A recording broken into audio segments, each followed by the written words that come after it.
Le président brésilien Lula da Silva est actuellement très sollicité sur la scène internationale. En avril, le leader de gauche a été courtisé par la Chine lors d'une visite de haut niveau à Pékin. Cela a été suivi un mois plus tard par une invitation au sommet du G7 au Japon, où le président brésilien a côtoyé les dirigeants des plus grandes économies du prétendu Global North. Au cours des dernières semaines, le président du Brésil s'est également employé à rétablir les liens régionaux en Amérique latine, et ainsi à promouvoir une voie proposée vers la paix en Ukraine. Le tourbillon diplomatique de Lula a déconcerté ses différents détracteurs. On l'a accusé de se rapprocher des ennemis des États-Unis ou de jouer des deux côtés en ce qui concerne l'Ukraine. Aujourd'hui sur De Facto, nous allons parler de l'influence du Brésil depuis la réélection du président. Le déclin de l'influence des États-Unis en Amérique latine. L'ascension de la Chine et la guerre en Ukraine ont mis en évidence que la réalité unipolaire des années 1990, dans laquelle les États-Unis étaient la puissance dominante, est sérieusement remise en question. À sa place, semble émerger une dynamique bipolaire dans laquelle Beijing et Washington se disputent l'influence, ou un monde multipolaire dans lequel les puissances régionales rivalisent pour la suprématie. En prévision de cette nouvelle organisation mondiale, les nations qui se sont historiquement alignées sur le centre du pouvoir européen-américain, en particulier celles en Amérique latine, réagissent leur position. Cela semble être le cas du Brésil, la plus grande nation et économie d'Amérique du Sud. Pendant une grande partie du XXe siècle, le Brésil s'est développé en étroite coopération économique avec les États-Unis, tout en parvenant à maintenir une politique étrangère largement autonome. Cependant, depuis 2001, l'influence des États-Unis au Brésil a diminué, car Washington a détourné son attention de la région, d'abord vers le Moyen-Orient, puis vers l'Asie. Pendant la même période, la Chine a remplacé les États-Unis en tant que partenaire économique le plus important du Brésil. Les chiffres de 2021 montrent que la Chine a reçu 31% des exportations brésiliennes, contre 11,2% pour les États-Unis. Et il a fourni 22,8% de ses importations, contre 17% pour les États-Unis. Ressusciter l'influence de Lula et renforcer les BRICS. Pendant ce temps, le retour de Lula à la présidence en janvier 2023 a ouvert la voie à une résurrection politique étrangère ambitieuse par le leader lors de son premier mandat de 2003 à 2010. Pendant cette période précédente, l'ancien ouvrier devenu président a réussi à entretenir de bonnes relations avec les administrations Bush et Obama, tout en cherchant à diversifier les partenaires économiques et géopolitiques du Brésil. Il a également joué un rôle central dans la création des BRICS, un bloc multilatéral vaguement défini composé du Brésil, de la Russie, de l'Inde, de la Chine et de l'Afrique du Sud. Ce bloc a contribué à remodeler l'équilibre économique et géopolitique du monde au cours des 2 dernières décennies. Depuis son retour au pouvoir, Lula cherche à renforcer la Banque des BRICS, une agence de financement pour les projets de développement dans le Global South qui offre une alternative financière à la Banque mondiale. En signe d'intention, Lula a poussé pour la nomination de l'ancienne présidente brésilienne et son ancien chef de cabinet, Dilma Rousseff, à la tête de l'agence. Tout comme avec son programme intérieur de reconstruction des programmes sociaux, sapé par son prédécesseur Jair Bolsonaro, Lula cherche à renforcer son projet de renforcement des liens du Brésil avec divers partenaires. Au cours de son premier mois au pouvoir, Lula a participé à une réunion de la Communauté des Nations d'Amérique latine et des Caraïbes, où il a exprimé le désir de renforcer les relations du Brésil dans la région.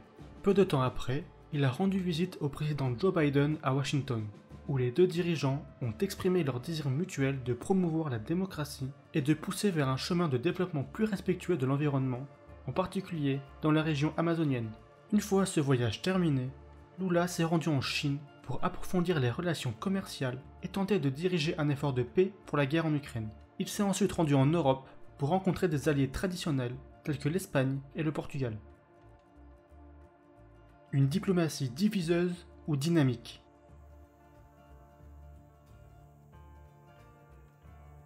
Tout bien considéré, cette approche des nombreux amis n'est pas si différente des expériences il y a 20 ans. À l'époque, le Brésil était largement salué comme une force diplomatique montante dans le monde en développement. Le président Barack Obama, lors d'une réunion en 2009, a particulièrement souligné le leadership tourné vers l'avenir de Lula, à travers l'Amérique latine et dans le monde entier. Ce qui a changé depuis, ce sont les contextes nationaux et mondiaux dans laquelle Lula opère maintenant. Ce qui était autrefois considéré comme la poursuite progressive d'une politique étrangère autonome et assertive est maintenant interprété par de nombreuses personnes au Brésil et en Occident comme étant divisive, inappropriée, voire comme une trahison des alliances traditionnelles du Brésil. Bien que le pays se soit rapproché des alliés occidentaux pendant la Seconde Guerre mondiale et la guerre froide, les gouvernements successifs du Brésil, qu'ils soient progressistes ou conservateurs, démocratiques ou autoritaires, ont poursuivi une politique d'autodétermination. Façonnée par ces dynamiques, la politique étrangère du Brésil a servi le pays comme un instrument de son propre développement. La nécessité d'un médiateur neutre pour la paix. Ainsi, les démarches de Lula envers à la fois les partenaires commerciaux traditionnels et les nouveaux partenaires ne sont pas surprenantes. De même, son plan visant à trouver une solution à la guerre en Ukraine par la création d'un bloc neutre de pays médiateurs est une bonne idée. Lors de sa participation à la réunion du G7 à Hiroshima, Lula a souligné la nécessité de pourparlers de paix, non seulement pour mettre fin à la tragédie en elle-même, mais aussi parce qu'elle détournait l'attention de la communauté mondiale d'autres questions, telles que le réchauffement climatique et la famine. Peut-être que certaines de ses déclarations sur la guerre auraient pu clarifier davantage qu'il considérait la Russie comme principalement responsable du conflit, ce qui pourrait avoir joué un rôle dans l'annulation d'une réunion prévue avec le leader ukrainien Volodymyr Zelensky lors du G7. Mais il convient de rappeler que l'argument selon lequel les pays perçus comme neutres, comme le Brésil, ont peut-être de meilleures chances de faire venir la Russie à la table des négociations est une position valable. Conclusion.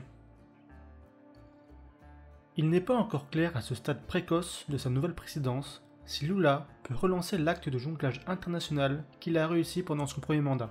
Le monde a changé et les différends économiques et géopolitiques semblent de plus en plus enclins à inclure une dimension militaire, comme le montre la guerre en Ukraine.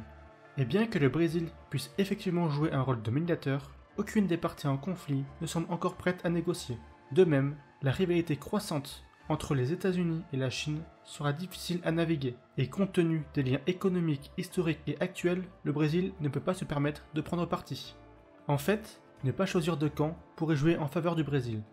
Ce n'est qu'après la visite de Lula en Chine que l'administration Biden a annoncé une multiplication par 10 de sa contribution au fonds pour l'Amazonie.